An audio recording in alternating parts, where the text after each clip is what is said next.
to party, come on right to the dance floor. I wanna swing the day. שלום, אני אדי וזה טל ברגר. אנחנו עשינו פרויקט ב-DCS, מוסך חשמלי.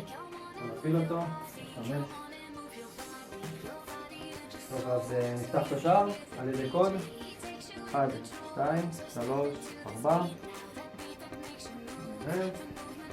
על מסך ה-LCD קוד עובד. ונפספס את זה. נפספס. השער מתחיל להיפתח. ונורית ירוקה שמסמלת על זה שהשער נפתח.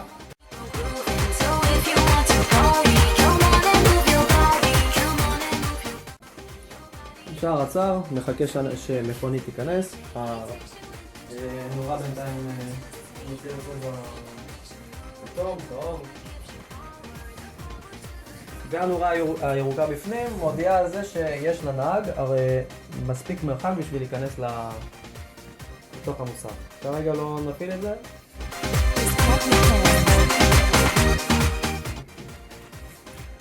עכשיו השער מתחיל להיסגר, ונגיד ואיזה מכונית רוצה להיכנס עכשיו, היא באה ונכנסת,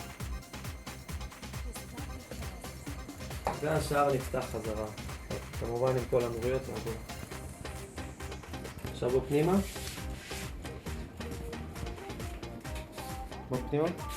עשינו את זה על ידי נורות אינפרה אדום שהתקנו בצד של המוסך, ואנחנו רואים פה נורה ירוקה שמודיעה לנהג שהוא יכול להיכנס עוד ועוד למוסך, וכשהוא לא יכול יותר להיכנס יש נורית אדומה כמו שאתם רואים.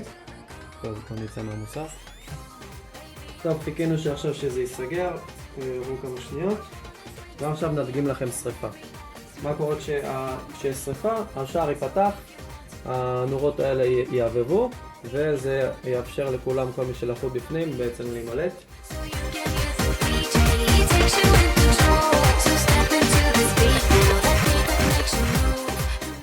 אנחנו יכולים למדוד פה. כפי שרואים, אתם לא רואים, אבל אנחנו מוריחים עשן, והשער נפתח והוא מודיע על שריפה. אני אנתק את זה כדי שלא תהיה לנו שריפה פה. מה שעשינו זה, עוד פעם, כמו שאמרתי, חיברנו נגד מאוד קטן למתח גדול, הנגד מתחמם ובעצם מדמה שריפה.